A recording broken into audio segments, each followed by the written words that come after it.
Welcome to the Scary Show Unplugged.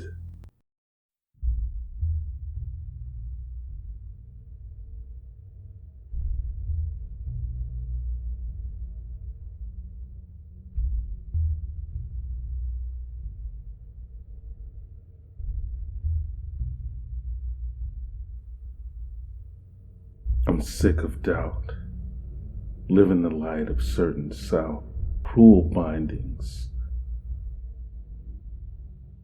The servants have the power, dogmen and their mean women, pulling poor blankets over our sailors. I'm sick of dour faces staring at me from the TV tower. I want roses in my garden bower. Dig?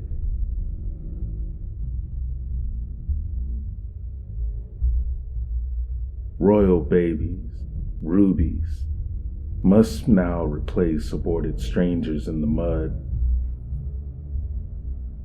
These mutants. Blood meal for the plant that's plowed. They're waiting to take us into the severed garden. Do you know how pale and wanton, thrillful comes death at a strange hour? Unannounced, unplanned for, like a scaring over friendly guest you've brought to bed. Death makes angels of us all and gives us wings where we had shoulders smooth as ravens' claws. No more money, no more fancy dress. This other kingdom seems by far the best, until its other jaw reveals incest and loose obedience to a vegetable law. I will not go, prefer a feast of friends to the giant family.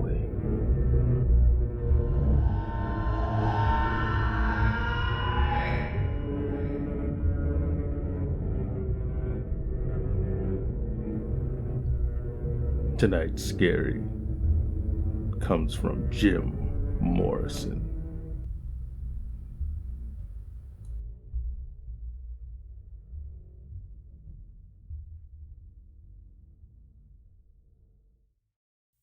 He was known to be the best driving Samaritan.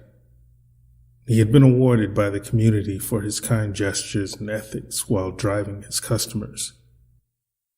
But last month, I was astonished to see him driving off extremely fast. He usually picks up hitchhikers on a short snack run.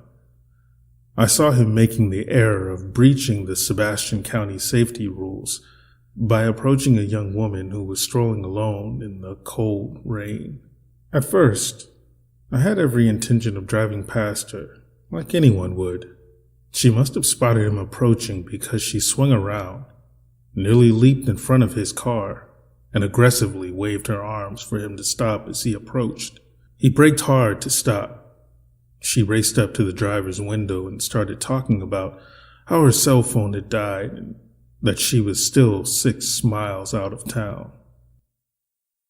Her face was obscured by a mask, a large hat, and thick glasses, so he couldn't tell if she was serious. I could sense the desperation in her voice. He didn't feel good letting her walk home late at night without a phone, even though she was asking for assistance. This was on top of the fact that at 1 a.m., she didn't have anywhere else to go. He opened the door and she urged him to go straight nearly as soon as she got in. I already turned on the 𝗙cie app on my iPhone, so I could hack into the driver's car and hear their conversation. He tried his best to strike up a discussion with the woman as he drove, but strangely, he never received a response.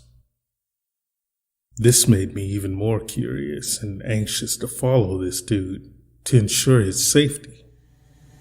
I prefer to go home, was the only response he'd heard. Please help me in returning home. I eventually gave up completely, now in a confusion because my GPS started to break down and the Wi-Fi kept disconnecting. I heard him slightly inquire whether he was meant to be turning into Garrison Road after about 10 minutes of driving straight, but was answered with silence. He shifted his gaze to the woman for a brief while, intending to repeat his query, but instead slammed on the brakes as soon as he saw her. All of the objects that had been concealing her face had been removed, revealing a perfectly smooth surface. The small rise and fall of veiny flesh where her mouth would have been, almost as if it was simulating breathing, was the sole clue at some resemblance to a face. I, on the other hand, instinctively placed the car in park and started to exit. But I saw a big hand clamping around his arm and holding him in place before he could even grab the handle. I was on the verge of having a panic attack when she lifted a gnarled finger to non-existent lips and said, "Shh." Her voice had taken on a lot more gravelly tone when she talked, and the pressure from her vice hold caused him to respect every word she said. You are not going anywhere. She expressed herself. You have to drive. You don't have a choice anymore. I had goosebumps as I heard this conversation through my iPhone. I made sure that the headlights of my car were turned off and that I didn't make any noise. The poor guy didn't say anything when she let go of her hold. He didn't say anything about the apparent bruises on his arm, since I could see he was afraid she'd react badly if he said a single word.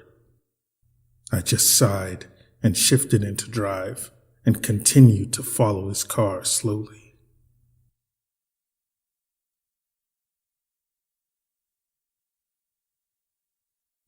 We'd been on the road for at least another half hour.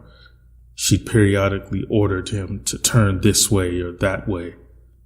Even so, after approximately 15 minutes, I realized we were on our way to the country's more rural areas, a location where individuals had gone missing in the past.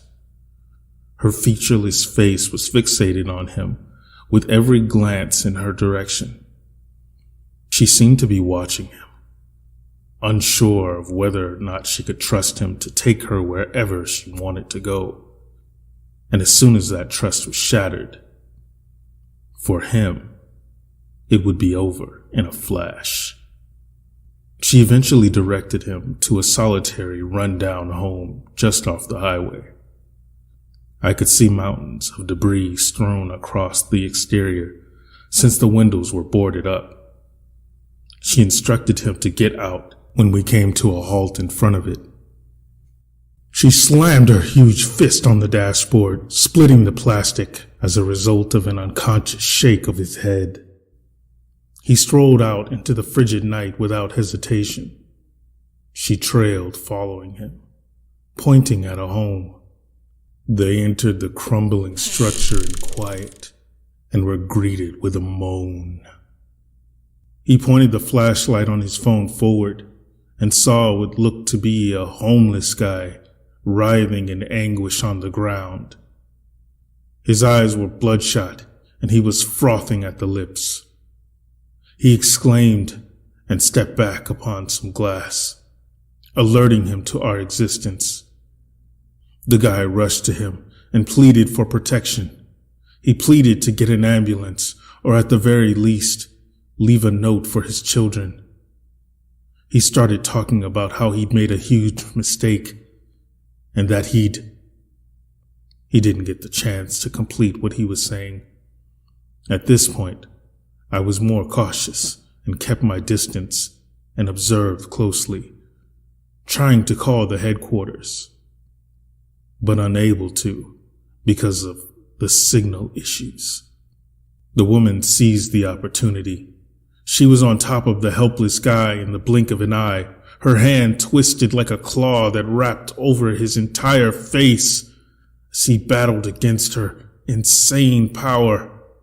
13 grotesquely long fingers kept his head down. He attempted to fight back, but the feeble guy was greeted with a much greater force. I swear I heard a twisted giggle as I watched him cling to life while the beast on him was trying to drink up every last breath. The shouts seemed to last an eternity, but in truth, they were brief. He was gone in a matter of 30 seconds. A brief flash of his phone's light revealed a shattered jaw, twisted nose, and extensive bruises around the neck as she retreated from the body. The woman turned away from him, and for a few minutes, we both froze in that dreadful spot. I attempted to find my voice. All I needed was the resolve to regain my senses. Just think of it as a nightmare and go home. But I was a duty officer, and I had to abide by the rules. I didn't have to, though. She twisted around and exhibited not just a wide smile, but a completely new face. Much like the way she turned to him on the dark, wet road. One that was similar to the man she'd just removed from this world. "Thank you very much," she said in his voice as she said her goodbyes to him. "Never come back here." She merely ventured further inside the crumbling edifice after that. He dashed back to his car and drove all the way home as soon as she was out of sight. But unfortunately, his car burnt. He was burnt alive that day. That night, I must have double-checked all the locks, taped the drapes shut, and piled improvised weaponry next to my bed. For the following month, every dream I had was filled with visions of her, as well as numerous more creatures like her. And, despite everything, I still didn't want to tell anybody. I am nothing more than another random man who tells a tall tale in a sea of tall tales. Everyone I mentioned this to rolled their eyes and told me I was being stupid, or that I needed to get drug tested. Now I just prefer to stay out of the spotlight. However, a guy was discovered deceased in his house only last week, smothered with a shattered jaw and nose. Nothing meaningful has come from any of the tips. The only lead the cops have is a shaky video of a young man described as featureless being dropped off near the house. Surprisingly, I just saw a post on one of those community apps last night claiming that someone in the vicinity had seen the slain man strolling the streets. It was revealed to be a young fellow who had a striking resemblance to him. After hearing that tale, I believe I'm less insane for going public with this. I'm very sorry for allowing the death of these men. It all turned out to be a disaster. That is something I can never forgive myself for. I'm not sure what you were dealing with, but you deserve so much more. And to the rest of the world, if you ever find yourself in a position where someone is attempting to hitchhike with you, please continue driving.